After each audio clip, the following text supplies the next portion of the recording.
Ladies and gentlemen, now it's super early on Black Clover Mobile. We're still like 10 days in. There's still so much to explore with kind of like the upper limits of gear. I don't have anything close to UR or LR accessories. I've barely got like one LR piece in this damage comp. So I think kind of everything you see today can probably be doubled in the next month or two by grinding gear. Like that is how impactful gear can be. It is really, really ridiculous the amount of additional damage output you can get if you just like stack up what is it, 3 2-sets, and then one additional attack piece here. So you can see I've actually got 3 2-sets triggered. I've got the basic attack one. The synergy for this isn't really that great. It's like 220 additional attack on both of them. And then I've got the upgraded attack set. So once you get to 150k plus dungeons, you'll notice that you start to see the base set gear, so the attack gear, for example, but different, and it has a yellow border. And these gear sets have stronger synergies in comparison. So the upgraded one, instead of 220 attack, is 7% more base attack and also magic attack as well. So yeah, absolutely huge in comparison to the 221. And then also I've just got a what is it, random defense set, because again, that's kind of the only dungeon I can farm at a really high level at the moment. But every single one of these pieces gives me base attack. So this is all Yami's kind of primary stat that I'm pumping up here, and you kind of need to look into your character in terms of, okay, at the base of the character, do they have much higher physical attack or magic attack? So it really depends on, how the character's built. Like Asta, for example, is all physical attack, and for example, or Lotus are all magical attacks. So you need to figure out, is it a physical unit or is it a magic unit? And that kind of determines whether or not you're looking for this icon or the magic based icon instead, which is this star. So you need to figure out what type of attack you're looking to enhance on that character, and you can also look at that character's abilities and how they scale with attack as well, because it will give you a clear indication of which one you should be focusing on. But a lot of the characters kind of gain like equal weight from both, but you really want to focus in on one of them so that you can get the rerolls on secondary pieces of gear to kind of pump that up even further. So what I mean by that is if we have a look at this UR piece here, the second one gives me 2.9% bonus attack. So ideally, in an absolute perfect world, all of the pieces I have equipped, and again, it was super early on, I barely have that on anything. I've got like a 1.5% here, but ideally, all of the pieces that I have equipped not only have base attack for the character, but also an additional percentage roll, so it all kind of comes together and makes my damage absolutely absurd.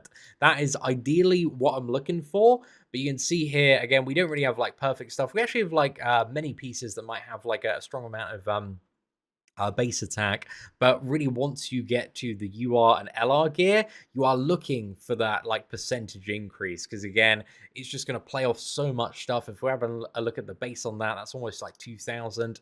Fully upgraded attack piece that's like 3 high is almost like 3,000 base attack there, so just crazy amounts. So yeah, this is what I've gone for, and I found it like more effective damage wise in comparison to using a what is it, 4 set, because this is like my 4 set, which gives 15% damage increase here. So I've got like, this is the upgraded attack set synergy, but the really annoying thing, and I'm sure many of you are going to find this, the 3 wide pieces, dude, just absolutely suck. If you put one of those in, you're literally sacrificing, in place of it, like 3 additional things that you could slot in, because the gear it just doesn't function like it did in the beta. We had like what is it, blocky stuff that was 4 rows wide and just like a single line, and stuff that actually fit into the spaces that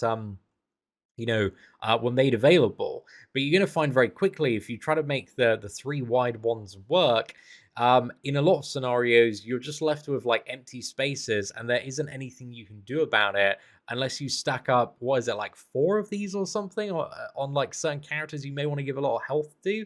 But again, this is aiming to be a bit more of a damage focused video guide, because when it comes to gearing up support characters, that's a very different video to talk about, and there are many different ways that you can go about it depending on the support. Some supports need a lot of defense, some need a lot of health, some need a lot of speed. The speed set is super valuable for so many. Some you want to buff up huge with like magic attacks so that you can increase the effect of their shield abilities as well. So yeah, gearing in this game like is very there's a lot of nuance to it, and there's a lot of farming you need to do.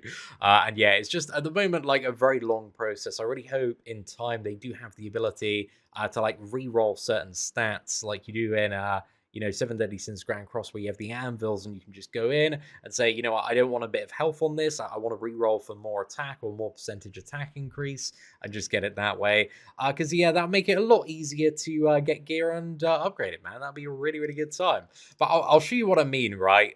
In terms of like how much damage this deals, because I've done a little bit of testing in comparison, and you know, just having the Forcer and like 15% damage increase but 18,000 attack, and going with like a full attack build and having literally like 7,000 more attack, the damage is just absolutely wild by comparison. So I'm just gonna like show you an example of like how much we're hitting on Yami now, not even with like an optimal buff setup here, and then we'll go for Noelle, and I'll kind of show you some really good damage output there.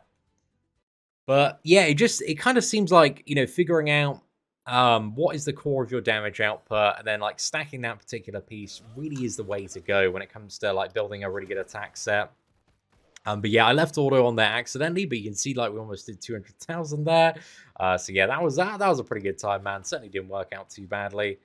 And then I think we'll go for the combined attack here. We'll probably get like another whip off Yami. So yeah, that was a little bit lower by comparison, eh? But now we got the boss. But you saw like the almost 200,000 on the first one. If we fuel up Yami here, we may be able to one-shot this final wave. We'll see. Only 123,000, a little bit on the lower side. But this is also without like any crazy additional buffs. We don't have Lotus's Incapacitate as well, which is like the damage taken increase. Like there's so much you can do on top of that very brief showcase just to send like damage into infinity, man. You can do some really, really stupid stuff. And we're going to attempt to do some of that now if we can. So let's go to what is it? All right, so this is the max level difficulty of Noelle's Downpour. We're going to go in here. We got the Sally and Finroll support. And again, this should be a little bit ridiculous in terms of what we're dealing with here. I think I actually need to not use all of the buffs, or yeah, I'm just not going to have stuff ready for the nuke in phase 2. So I might actually do nothing here, because I think I've got too much damage anyway. So I'm just going to shut this off. Again, if you're having trouble on this, you can just buff up the characters beforehand. I think we should have a pretty good amount on Yami, I think. But we'll see. Use Lotus's Cleave here. Slash. Okay, I'm happy for another turn, and then we got Lotus's Cleave again. Perfect. Okay, we're doing well. We're doing well. So I've literally like saved everything now for this phase, because I want to show you more single target focused stuff. Again, that was Lotus and Yami without any significant improvements or any big buffs or debuffs. And buffs and debuffs actually make a huge difference in this game as well. Okay, let's use the Salamander. And that's going to get what is it? All the stats up. Then we've got an injection we can hopefully pump on Yami next turn to refresh the duration of all of that stuff as well. Okay, let's use the first step. Okay, 140,000 damage. Not bad. That was not an ultimate as well. Okay, if Sally goes first, and if Sally gets the refresh here, we may be able to one-shot. Actually, we don't even need the refresh necessarily. Oh, but we got it anyway. Okay, we're chilling. So again, this is the top level difficulty of Noelle's Downpour here. And now on Yami, we have like all of the buffs. Everything's been extended. Sally, absolutely goated character. And then we go for this, and we hope for the crit. If we crit... Oh, there we go! Okay, that was about... God, I didn't even know, about 340,000 damage? This is like a 95k, but then if you had a look at the red numbers as well... yeah, that was like 245k. So that is the hardest difficulty of Noelle's Downpour. Just completely eradicated there. And bear in mind as well, this is also, I think, the lower end of where our gear will be, the much lower end in like a month's time. Like it's going to be absolutely ridiculous once I've got full LR attack pieces, because again the base attack goes up 50%, but then if also I can get the attack rolls on everything, plus you can get attack rolls on accessory as well, it's going to be crazy, man. It's going to be absolutely nuts. So I wanted to show you, like, that is how I'm currently building my attack gear sets at the moment. Again, the support ones, I think that's like a whole different video to talk about. But yeah, just crazy stuff in order to get just max damage output at the moment, and it is working very well. So again, the secret or the way to go about it, and there are like a few ways to go about it, is just like slotting as many attack pieces as you can. Try and make 2 sets where possible, and try to figure out what is the base stat that's going to amplify your character's damage. You know, what do they scale with the best, and look for those pieces that do have the percentage increase on that base attack that you're looking to scale up there. But anyway, ladies and gentlemen, hopefully this video was helpful for you today.